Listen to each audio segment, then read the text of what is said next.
Hello friends, welcome to RPSC learning world. और friends, आज से इस चैनल पर आपको एनसीईआरटी नोट्स भी प्रोवाइड करवाए जाएंगे। सबसे पहले हम बोर्ड क्लासेस को फोकस करेंगे। आपको पता है, आप राजस्थान में किसी भी कॉम्पिटिशनल एग्जाम की तैयारी कर रहे हैं, चाहे वो फर्स्ट ग्रेड हो, सेकंड ग्रेड हो, रीट हो या अदर हो, बैंक पीओ, जो भी जिसमें भी सिलेबस में आपके राजस्थान जीके लग रही है, वहाँ पर छठी से 12वीं क्लास तक की जो एसएसटी की बुक है, सामाजिक विज्ञान की बुक है, वो आपके लिए एक रामबाण साबित होती है। अब बात आ जाती है कि बुक्स में जो है डिटेल है वो बहुत ज़्यादा है, तो उसके जो 1 बाय 1 मैं नोट्स आपको प्रोवाइड करवा दूंगी।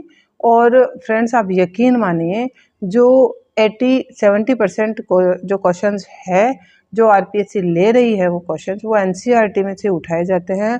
बेसिकली हम अदर गाइड वगैरह पे विश्वास कर लेते हैं और इनकी बजाय, ठीक है। तो आज से ये प्रॉब्लम भी शॉर्ट आउट हो जाएगी अपनी। हम सबसे पहले एनसीईआरटी नोट से तैयार कर रहे हैं क्लास 8th के, ठीक है। अब कक्षा 8 की जो सामाजिक विज्ञान की बुक है, जो एसएसटी की बुक है, उसके जो है 1 बाय 1 सारे के सारे मैं नोट्स प्रोवाइड करवाऊंगी। आप इसको 1-2 बार रिपीट कीजिएगा। लास्ट में मैंने बहुत से क्वेश्चन पूछे हैं जो ये एनसीईआरटी के द्वारा ही पूछे गए हैं, आप उनका जवाब देने की भी पूरी कोशिश कीजिएगा, ठीक है। या तो आप चैनल पर आंसर दीजिएगा, नहीं तो आप अपनी नोटबुक में भी लिखकर आप उनका आंसर दे सकते हैं। मैंने सबसे पहले बुक उठाई है हिस्ट्री, तो सबसे पहले हिस्ट्री के नोट्स है। हिस्ट्री का पहला ही लेसन है, हिस्ट्री हमारे अतीत नाम से बुक है, आप चेक कर लीजिएगा चाहे तो। 8th क्लास की हमारे अतीत, और इसका मतलब होता है कई अतीतों पर केंद्रित। हमारे अतीत मतलब जो हमारा पास्ट है वो कई पास्ट पर डिपेंड करता है, और इसका ही इन्होंने बेस बनाया है फर्स्ट लेसन। अब देखिए 8th क्लास में किस प्रकार से इन्होंने लेसन दिया है, प्रारंभिक कथन, कैसे, कब और कहाँ, मतलब जो हमारा पास्ट है वो कैसे, कब और कहाँ से स्टार्ट हुआ, कहाँ से हम कलेक्ट कर सकते हैं नॉलेज वगैरह, तो इस लेसन में हम देखेंगे। अब आ जाता है मेन पॉइंट, ये क्लियर हो गया। 8th क्लास की एसएसटी की जो बुक है उसमें हिस्ट्री का पहला चैप्टर ही मैंने लिया है, हिंदुस्तान का नया मैप। ये जेम्स रेनेल द्वारा जो है बनाया गया था 1782 ईस्वी में, ठीक है। तो हिंदुस्तान का जो मैप है वो जेम्स रेनेल ने तैयार किया था, किसके कहने पर, रॉबर्ट क्लाइव के कहने पर, ठीक है। अब इसमें मैप में आप साइड में पिक्स देखते जाइएगा। अब ये जो हिंदुस्तान का नया मैप है, इसमें क्या कर रहे हैं, 3 जो ब्राह्मण हैं वो अपनी जो प्राचीन जो किताबें हैं, ग्रंथ है, वो ब्रिटेनिका को सौंप रहे हैं। ब्रिटेनिका कौन है, ब्रिटिश सत्ता की प्रतीक है, दिखाई दे रही है। ये तीनों ब्राह्मण उसको ये बुक्स दे रहे हैं। अब ये क्या शो हो रहा है इसमें, मानो जैसे भारतीय संस्कृति की रक्षा के लिए वो उनसे रिक्वेस्ट कर रहे हैं कि आप आओ और हमारे देश की रक्षा करो। तो आप समझ सकते हैं कि किस प्रकार का इन लोगों ने मैप तैयार किया है, जेम्स रेनेल ने, जिसमें रिक्वेस्ट बताई जा रही है अंग्रेजों को, भारतीयों ने बुलाया है कि हमारे कल्चर की रक्षा कीजिए, आप आइए, ठीक है। तो काफ़ी जो है उन चीज़ों से अपने आप को जो है अंग्रेजों ने बिल्कुल क्लियर और अच्छा साबित करने की कोशिश हो, भले मैप है, भले जो है ये रिकॉर्ड्स वगैरह है उसमें, ओके। तो ये पहले ही पेज पर बात हुई है। अब यहाँ पर 2 क्वेश्चन बन रहे हैं, एनसीईआरटी ने 2 क्वेश्चन यहाँ पुट किए हैं कि क्या समय को तारीख, साल या महीने में देख सकते हो, ठीक है। तो ये क्वेश्चन का ये आंसर मैंने साथ के साथ लिख दिया, नहीं देख सकते, क्योंकि जो अनेक घटनाएं हैं, जो प्रक्रिया है, जो प्रोसेस है, वो लंबे समय तक चलती है, ठीक है। जैसे आप ऐसे समझिए, भारत में जो चाय पीने की प्रक्रिया है, ब्रिटिश शासन की स्थापना है, राष्ट्रीय आंदोलन है, उनको क्या आप तारीख, साल या महीने में देख सकते हो, नहीं। कोई मुख्य सी बात जो 89% 90% किस दिन चालू हुई थी, ठीक है, उसमें आप तारीख, साल या महीने देख सकते हो। बट भारत में चाय पीना कब से स्टार्ट हुआ, इसकी कोई तारीख नहीं है, ये बहुत लंबा प्रोसेस है, ठीक है। ब्रिटिश शासन की स्थापना भी बहुत लंबा प्रोसेस है, और राष्ट्रीय आंदोलन भी बहुत लंबा प्रोसेस है। मतलब स्पेसिफाइड तारीख को स्टार्ट नहीं होता, ये प्रक्रियाएं पहले से ही स्टार्ट हो जाती है, और उस तारीख के बाद सालों तक ये चलती रहती है, ठीक है। तो हम नहीं कर सकते तारीख, साल या महीने में, पहला ही क्वेश्चन इन्होंने किया है, नहीं कर सकते, ओके। अब दूसरा क्वेश्चन पुट किया है एनसीईआरटी ने, इतिहास को तारीखों से जोड़कर क्यों देखें हम, कि इतिहास क्या तारीखों का कलेक्शन ही है, तो क्यों देखना चाहते हो आप तारीखों को इतिहास से जोड़कर। तो युद्ध और बड़ी जो घटनाएं हैं उनको इतिहास मानते हैं, जैसे राजा को ताज पहनाया गया, विवाह, लड़ाई, युद्ध आदि, ठीक है। इसके कारण तारीखों का महत्व बना रहा है। आप दोनों से इन चीज़ों से समझ गए होंगे कि क्या तारीखों का महत्व है इतिहास को जानने के लिए, क्या तारीखों का महत्व नहीं है।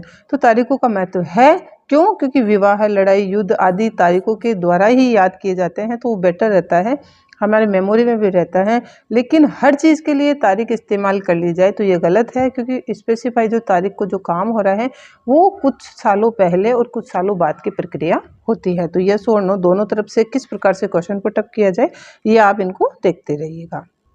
पिक्स में भी देख लीजिएगा, एनसीईआरटी बुक में भी देख लीजिएगा, एर्थ में ये विज्ञापन दिया हुआ है, लिप्टन टी का विज्ञापन दिया हुआ है और उसमें जो राजकुमार ऑर्थर, ये जो घोड़े पे बैठा है वो राजकुमार ऑर्थर है और ये कौन था, रानी विक्टोरिया का तीसरा बेटा था ये राजकुमार ऑर्थर। और ड्यूक ऑफ कनॉट की पदवी भी इस ऑर्थर को दी गई थी। ठीक है, ड्यूक ऑफ कनॉट की पदवी किसको दी गई थी, राजकुमार ऑर्थर है। इसके पीछे हमारे हिंदुस्तान के ही महल वगैरह हैं। ठीक है, तो उसकी पिक दी गई है, आगे राजकुमार ऑर्थर खड़ा है और ड्यूक ऑफ कनॉट की उपाधि इनके पास थी।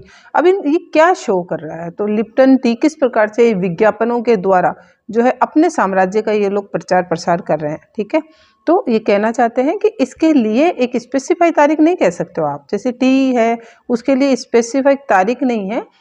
ये लोग ये चीज़ें काफ़ी लंबी चल रही थी, काफ़ी लंबी प्रोसेस या घटनाएं चल रही थी और उसमें ये अपने आप को जो है सिद्ध करते जा रहे थे अंग्रेज। ठीक है, भारत का प्रथम गवर्नर जनरल कौन था, वॉरेन हेस्टिंग्स था, 1773 में बना था ये। और लास्ट वाइसराय हमें पता होना चाहिए लॉर्ड माउंटबेटन, और ये गवर्नर जनरल की उपाधि वाइसराय में कन्वर्ट कर दी गई थी 1857 की क्रांति के बाद में। तो ये तो हमारा कन्फर्म ही होना चाहिए, वॉरेन हेस्टिंग जो है पहले गवर्नर जनरल थे, लास्ट वाइसराय लॉर्ड माउंटबेटन थे। अब बात कर लेते हैं जेम्स मिल की। तो जेम्स मिल कौन थे, ये स्कॉटलैंड के अर्थशास्त्री और राजनीतिक दार्शनिक थे। ठीक है, तो देखिए दार्शनिक भी थे ये, कई बार ये वर्ड गायब करके, और क्योंकि इन्होंने ऐसी कोटेशन दी थी, काल को जो हमारे जो समय है उसको 3 भागों में बांटकर हिस्ट्री को डिवाइड किया था। तो उस हिसाब से ये देखिए ध्यान रख लीजिएगा, ये अर्थशास्त्री भी थे और राजनीतिक दार्शनिक भी थे। ओके, स्कॉटलैंड के थे जेम्स मिल। इन्होंने किताब लिखी थी a history of British India, a history of British India. ठीक है, और ब्रिटिश भारत का इतिहास नामक किताब लिखी थी हिंदी में, और ये इंग्लिश में है, मतलब एक ही है। ठीक है, इसका ट्रांसलेशन लिख दिया मैंने। तो हिस्ट्री ऑफ ब्रिटिश इंडिया क्या किया इन्होंने जेम्स मिल ने, जेम्स मिल ने भारत के इतिहास को 3 काल में बांट दिया, 3 कालखंडों में डिवाइड कर दिया, हिंदू, मुस्लिम और ब्रिटिश। ठीक है, मतलब हिंदू मुस्लिम तो इनके अनुसार पहले से ही थे, अब ब्रिटिश आ गए तो ब्रिटिश का काल अलग कर दिया है। इस प्रकार से जेम्स मिल ने इन तीन भागों में भारत के इतिहास को बांटा। अब अभी इन्होंने बुक लिखी the history of British India. ठीक है, तो ब्रिटिश भारत का इतिहास, उसमें जेम्स मिल के कौन कौन से विचार सामने आए हैं। देखिए, जेम्स मिल पूरे का पूरा अंग्रेजों के फेवर में था। यहाँ पर इन्होंने कोई सिंपैथी नहीं दिखाई कि हमारा भारतीय कल्चर वगैरह भी अच्छा है, ऐसा कुछ नहीं कहा इन्होंने। पूरा का पूरा जो फेवर इन्होंने अंग्रेजों को दे दिया। इन्होंने यहाँ तक कि हमारे यहाँ के शासन को हिंदू मुसलमानों का दौर तक कह दिया, खुद ने इन्होंने हिंदू मुसलमान और ब्रिटिश इंडिया में बांटा। ठीक है, तो हिंदू मुसलमानों का दौर तक कह दिया जेम्स मिल ने। अब इनके विचार देख लीजिए, एशियाई समाज सभ्यता के मामले में यूरोप से पीछे है, एशिया में अपन आगे है इंडिया। ठीक है, तो जो भारत है वो यूरोप से पीछे है, सीधा सीधा कहा इन्होंने। भारत में अंग्रेजों के आने से पहले हिंदू मुसलमान तानाशाहों का राज था, मतलब हिंदू मुसलमान लड़ रहे थे, यहाँ धार्मिक बैर, जाति बंधन, अंधविश्वास वगैरह फैले हुए थे। इन्होंने क्लियर किया अपनी बुक में। ब्रिटिश शासन भारत को सभ्यता की राह पर ले जा सकता है। इन्होंने किस जो है महान दार्शनिक ने कहा कि जो अंग्रेज शासन है वो भारत को सभ्यता की राह पर ले जा सकता है, वो जेम्स मिल साहब थे। फिर इन्होंने कहा अंग्रेजों को भारत पर कब्जा करना चाहिए, ये फेवर में जा रहे हैं। अब अगर अंग्रेज भारत पर कब्जा कर लेते हैं तो भारतीय जनता और सुखी हो जाएगी।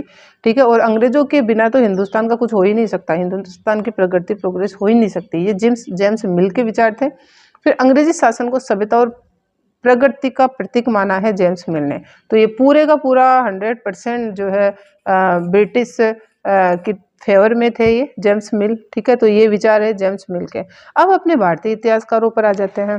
तो भारतीय इतिहासकारों ने भी तो भारत के इतिहास को भागों में बांटा है। तो इन्होंने भारतीय इतिहासकारों ने 3 भागों में बांटा है फ्रेंड्स, उसने भी 3 भागों में बांटा था जेम्स मिल ने भी। लेकिन इनकी अपने भारतीय इतिहासकारों की जो ये थिंकिंग थी, ये जो 3 भागों का डिवाइडेशन था, ये भी पश्चिमी देशों से ही प्रभावित था। इन्होंने बांटा प्राचीन काल, मध्यकाल और आधुनिक काल। ठीक है, अभी इस आधुनिक काल में इन्होंने अंग्रेजों को पूरा श्रेय दे दिया। आधुनिक काल ब्रिटिश रूल के अंडर शासन को इन्होंने आधुनिक काल या मॉडर्न पीरियड कहा था। ठीक है, ये आधुनिक काल में अंग्रेज आ गए थे और इन्होंने आधुनिकता की क्या पहचान बताई कि अंग्रेजों के आने के बाद में यहाँ पर विज्ञान, तर्क, मुक्ति, लोकतंत्र, समानता आदि का वृद्धि हुई है, विकास हुआ है। ठीक है, इसलिए ये मॉडर्न पीरियड कह दिया इन्होंने आधुनिक काल को। ओके, क्लियर हो गया होगा। अब देखिए, अंग्रेजों के काल को औपनिवेशिक युग भी कहा जाता है, कहा गया। अब औपनिवेशिक उपनिवेश कौन थे? हम थे अंग्रेजों के, ठीक है। तो औपनिवेशिक युग हो गया, है ना, और बेस क्या हो गया? मॉडर्न पीरियड हो गया, ठीक है। आधुनिक काल में इनका सारा जो है ये वृद्धि विकास इन्हीं के आधार पर बताई गई है। अब औपनिवेशिक युग तो था, बट औपनिवेशीकरण क्या होता है? आप जैसा मैं समझा रही हूँ, एक बार आप ऐसा का ऐसे एटिजिट देखते जाइए, समझते जाइए। आप लास्ट में जो क्वेश्चन पूछे जाएंगे 100 to 100% आप उसका इजीली आंसर दोगे। क्वेश्चन यहीं से उठते हैं, आपको इजी नोट लग सकते हैं। आप बुक में देख लीजिएगा, सेम ये नोट्स मिलेंगे आपको वहाँ पर। लेकिन जब मैं क्लियर करती जाऊँगी तो आप लास्ट में ऐसा कोई क्वेश्चन नहीं छोड़ेंगे। औपनिवेशीकरण क्या है? देखिए, औपनिवेशिक युग अंग्रेजों का युग, ठीक है। औपनिवेशीकरण क्या है? तो अंग्रेजीकरण कह सकते हो आप। क्या है? अंग्रेजों ने स्थानीय राजाओं नवाबों को पर दबाव बनाकर शासन छीन लिया, ठीक है। यहाँ से हमारे टैक्स वगैरह लगा दिया, हमारी जो है राजस्व वसूली की, पैसे वसूले किसानों से, राजाओं से। इससे भारत में जो मूल्य, मान्यता, पसंद नापसंद, रीति रिवाज, तौर तरीकों में बदलाव आए। अब ये जो शासन अपने अंडर में ले रहे हैं, यहाँ पर राजस्व वसूली कर रहे हैं, टैक्स वगैरह लगा रहे हैं, इससे जो सामान्य जनता उसकी थिंकिंग तो बदलती ही बदलती। अब ये लोग आ गए तो जैसे चाय, पहले कोई पता ही नहीं था चाय का, इनके आने के बाद में चाय एक पसंदीदा पेय हो गया, ठीक है, भारत का। तो पसंद नापसंद, रीति रिवाज, तौर तरीकों में इनको देखकर काफी बदलाव आए थे। भारत में जो राजनीतिक, आर्थिक और सामाजिक बदलाव आए, किसके कारण? इस अंग्रेजों के कारण, जो ब्रिटिश के कारण। तो उसको क्या कहा? ये सामाजिक बदलाव को, तीनों प्रकार के सामाजिक बदलाव को, आर्थिक बदलाव को, राजनीतिक बदलाव को, तीनों को मिलाकर औपनिवेशीकरण कहा गया। आई थिंक क्लियर हो गया होगा। अब नेक्स्ट टॉपिक रहेगा कि 250, देखो इतिहास की बात हो गई, किसने? जेम्स मिल ने बांटा, भारतीय इतिहासकारों ने बांटा, ठीक है। फिर विज्ञापनों और जो इतिहास की जो तारीखें हैं उनका क्या महत्व है, घटनाओं का क्या महत्व है, वो क्लियर हुआ। अब नेक्स्ट अपना है कि 250 साल का इतिहास लिखने हेतु इतिहासकारों के स्रोत। मतलब आप 250 साल का जो इतिहास लिखने हेतु, क्या जानने हेतु समझिएगा इसको। 250 साल का इतिहास जानने हेतु इतिहासकारों के जो है स्रोत है, क्या क्या सोर्स हैं जिससे हम 250 साल पहले का इतिहास जान सकते हैं। अब अगर हम 250 साल के पहले के इतिहास को जानें तो सबसे पहले तो अंग्रेजों ने क्या क्या चीज़ों की व्यवस्था की, उससे हम इतिहास को जानेंगे। तो पहला उन्होंने व्यवस्था किया सरकारी रिकॉर्ड, ठीक है। प्रशासनिक, एडमिनिस्ट्रेटिव जितने भी रिकॉर्ड है उनको प्रशासन अभिलेख कहते हैं। तो प्रशासन अभिलेख जो है सरकारी रिकॉर्ड है, अंग्रेजों ने तैयार करवाए। ओके, अब इससे संबंधित देखिए क्या है सरकारी रिकॉर्ड? दस्तावेज हो गए, पत्र, निर्देश, नीतिगत जो फैसले किए गए ऑफिसेज में अधिकारियों के द्वारा, जांच की गई, ज्ञापन दिए गए एक ब्रांच से दूसरे ब्रांच को, एक ऑफिसर से दूसरे ऑफिसर को। तो ये सभी रिटर्न वर्क करवाया गया अंग्रेजों के द्वारा पहली बार, ठीक है। इन चीज़ों को रिटर्न में लेके आए, ठीक है। फिर है दस्तावेजों को रखने के लिए इन्होंने अभिलेखागार और संग्रहालय भी बना दिए। दफ्तर कचहरी में रिकॉर्ड रूम बनवा दिए, ठीक है। तो जगह की व्यवस्था भी कर दी, इनको रिटर्न में लाने का इन्होंने फैसला किया। उसके बाद में गवर्नमेंट की एक ब्रांच से दूसरी ब्रांच को भेजे गए निर्देश, ज्ञापन पत्र आज भी अभिलेखागारों में सुरक्षित है। तो सीधा सा पूछ सकता है, तो इतिहास के स्रोत है, ठीक है, उसको लिखने के लिए इन्होंने क्या किया? भाई इतिहास लिख दें ये लोग, इतिहास जान ले, इतिहास लिख दें। तो इन्होंने क्या किया? पहले तो ये रिटर्न वर्क में लाएंगे सारे काम को, ऑफिशियल काम को। फिर ये अभिलेखागार, संग्रहालय वगैरह बना दो, म्यूजियम वगैरह, वहाँ ये सेफ रहेंगे, ठीक है। रिकॉर्ड रूम वगैरह बना दिए, ठीक है। अब आज भी गवर्नमेंट की जो निर्देश, ज्ञापन वगैरह अंग्रेजों की जो कार्य प्रणाली वगैरह सारी थी ऑफिस में, तो वो सारी की सारी हम इनसे संग्रहालय अभिलेखागारों से हम देख सकते हैं, ठीक है। इसके अलावा भारतीय राष्ट्रीय अभिलेखागार नई दिल्ली में बना दिया इन लोगों ने, अंग्रेजों ने 1920 के दशक में। और वायसराय, जो वायसराय था ना, उसके निवास के नज़दीक ही, पिक्चर में देखते जाइएगा, वायसराय के निवास के नज़दीक ही इन्होंने इसको सेटअप किया। अब आप समझ सकते हो क्यों सेट किया होगा, ये कितना इम्पोर्टेंट होगा, ठीक है। वायसराय के अंडर में ये चीज़ें आ रही है। तो इस प्रकार से अब आप सीधा सीधा ले लीजिए कि ये इन चीज़ों का रिकॉर्ड रख रहे हैं, तो वो कहीं ना कहीं अपने आप को बेस्ट साबित कर देंगे, क्योंकि जो ऑफिशियल रिकॉर्ड है कहीं ना कहीं अंग्रेजों के अकॉर्डिंग और अंग्रेजों के दबाव में लिखा जा रहा है। ओके, तो पहला तो इन्होंने इतिहास को जानने के लिए प्रशासन और अभिलेख मतलब सरकारी रिकॉर्ड तैयार करवाए।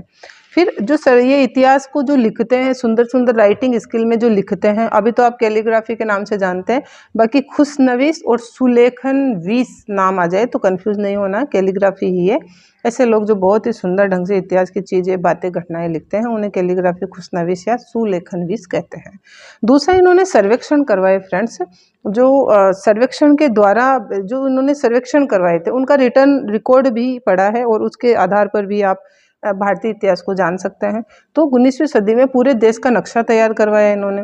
इसके लिए नक्शा कैसे तैयार होगा, पहले सर्वेक्षण होगा, ठीक है। तो सर्वेक्षण किया गया, गाँव में राजस्व सर्वेक्षण हुए। इन सर्वेक्षणों में धरती की सतह का पता लगाया गया, मिट्टी की गुणवत्ता, पेड़ पौधे, जीव जंतु की स्थानीय इतिहास और फसलों का पता लगाया गया। हर चीज़ का इन्होंने डिपार्टमेंट बनाया और सर्वेक्षण करवाया।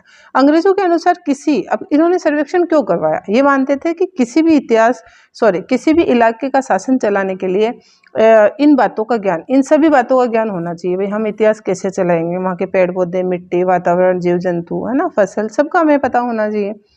हर 10 साल में इन्होंने जनगणना, यहाँ तक कि लोगों की संख्या भी इन्होंने गिनना स्टार्ट कर दी। इससे इस जनगणना में लोगों की संख्या तो पता ही चली, जाति, व्यवसाय और इलाके तक भी पता चल गया, ठीक है। और इन्होंने वानस्पतिक सर्वेक्षण, प्राणी वैज्ञानिक सर्वेक्षण, पुरातात्विक सर्वेक्षण, मानवीय शास्त्रीय सर्वेक्षण, वन सर्वेक्षण आदि भी करवाए, ठीक है। तो इस प्रकार से इन्होंने ये चीज़ें करवाई ताकि इन सर्वेक्षण के द्वारा ये भारत को है कवर कर सके, इतिहास जान सके। तो ये 2 काम इन्होंने करवाए, एक तो सरकारी रिकॉर्ड तैयार करवाए और एक सर्वेक्षण करवाए। जनगणना भी इन्हीं में आ गई। अब आप देखिए ये 2 प्रकार के जो ये काम करवा रहे हैं, तो क्या यह सफिशिएंट थे अपने इतिहास को जानने के लिए? तो इन रिकॉर्ड से ये नहीं जान सकते थे कि देश का जो गरीब आदमी है वो कैसा महसूस कर रहा है। भाई ये तो ऑफिशियल रिकॉर्ड थे, है ना, इनके अंडर में लिखे गए थे, ओके। तो सामान्य पीपल वहाँ पर क्या सोच रहा है, सामान्य जनता वहाँ पर क्या सोच रही है, तो ये बातें वहाँ पर नहीं थी, इन रिकॉर्ड्स में वो बातें नहीं थी। तो जैसे एक घटना हुई थी पुलिस लाइन में खाने से इनकार करना, मतलब जो पुलिस लाइन में जो भारतीय थे उन्होंने खाने से इनकार कर दिया था, ठीक है। लेकिन अब जैसे पुलिस लाइन है, अब वो डिपार्टमेंट आ गया, इसकी कुछ बातें वहाँ पर मिल सकती है, लेकिन इस प्रकार से भुखमरी वगैरह जनता में भी थी, तो जनता क्या फील कर रही है वहाँ पर कोई रिकॉर्ड नहीं था, समझ गए। सरकारी रिकॉर्ड के अलावा 2 तो हो गए सरकारी रिकॉर्ड, सर्वेक्षण वगैरह। तो इतिहास को और हम कैसे जानेंगे, सामान्य लोगों के बारे में हम कैसे जानेंगे? तो लोगों की डायरिया, जो प्रमुख और लोकप्रिय मात्र लोगों की डायरिया मिलती है अपने को, ठीक है। तीर्थ यात्रा, यात्रियों के संस्मरण, आत्मकथाएं, पुस्तकाएं, अखबार, ठीक है। ये सभी जो मेन चीज़ें हैं वो, इनसे भी हम एक बहुत बड़ी जनसंख्या के बारे में जान सकते हैं। पर याद रखिएगा, फिर भी गरीब है, मजदूर की फीलिंग्स को हम इन चीज़ों से भी नहीं समझ सकते। मतलब सरकारी रिकॉर्ड भी आ गए और ये मेन जो है लोगों की चीज़ें भी आ गई, किताबें वगैरह। और यहाँ पर ये है कि आपको दे सकता है क्या आप भारत के इतिहास को कैसे जानोगे आप भारत के इतिहास को? सरकारी रिकॉर्ड से, सर्वेक्षण से, लोगों की पुस्तिकाओं से, ठीक है, या अन्य से, इस प्रकार के ऑप्शन दे सकता है। तो क्या आप इन चीज़ों से भारत के इतिहास को पूरा जान सकते हो? नहीं भाई। क्यों? क्योंकि किसान, गरीब, मजदूर, आदिवासी लोग, तो ये लोग कैसा महसूस करते हैं, इनके बारे में हमारे पास कोई रिकॉर्ड नहीं है, ठीक है। अब देखिए प्रश्न। अब देखिए फ्रेंड्स, करीब 18-19 मिनट का वीडियो बनेगा, 20 मिनट मान लीजिए आप, और उसमें करीब आपके 2 घंटे बच जाएंगे। एक लेसन को अगर आप अच्छे से छानेंगे तो 2 घंटे आपको लग जाएंगे। तो ये आप पढ़कर कुछ भी वहाँ पर नहीं छूट रहा है। और अगर आपने यहाँ तक जो है साथ बनाए रखा है तो ये क्वेश्चंस जरूर आप सोल्व कर देंगे। तो ये एनसीईआरटी के ही क्वेश्चन है, मैंने कोई अलग से नहीं बनाए हैं, फर्स्ट चैप्टर के ही क्वेश्चन है। तो पहला क्वेश्चन है, आप जरूर आंसर दीजिएगा। और अगर आप इस चैनल पर आंसर नहीं दे तो आप अपनी नोटबुक में आंसर जरूर लिखिएगा। अंग्रेजों ने सरकारी दस्तावेजों को कैसे सुरक्षित किया, किस प्रकार से सुरक्षित किया, तो इस पर जानकारी होना चाहिए आपको। अखबारों की जानकारी व पुलिस रिपोर्ट में क्या अंतर था? तो देखो, अखबारों की जानकारी, बुक्स की जानकारी मिल रही है और एक पुलिस रिपोर्ट हो रही है, तो इसमें कोई भेदभाव था क्या? भाई अखबारों की जो जानकारी है वो तो प्योर होती है, उसमें सामान्य जनता की फीलिंग भी आती है। पर क्या पुलिस रिपोर्ट में ऐसी फीलिंग आती है? नहीं। यहाँ पर जो ऑफिसर्स हैं, अंग्रेज हैं, उनका दबाव बना रहता है। तो ये भेदभावपूर्ण हो सकती है, बट ये भेदभावपूर्ण नहीं हो सकती। जेम्स मिल ने भारतीय इतिहास को कितने कालखंडों में बांटा? 3 में बांटा था, अभी देखा था, आप लिखिएगा जरूर कितने खंडों में बांटा और उनमें प्रॉब्लम क्या थी, क्या क्रिएट प्रॉब्लम हो रही थी। सबसे बड़ी बात है कि इन्होंने तो हिंदू मुस्लिम युग ही साबित कर दिया, तो सबसे बड़ी प्रॉब्लम है। फिर ये जेम्स मिल साहब पूरी की पूरी जो यूरोप की संस्कृति को भारत पे हावी होना देना चाहते हैं, अंग्रेजों को मसीहा घोषित कर रहे हैं। ठीक है, तो इस प्रकार की प्रॉब्लम्स आप छांट के जरूर लिखेगा। एक यस और नो के क्वेश्चंस हैं, ये भी देख लीजिए आप।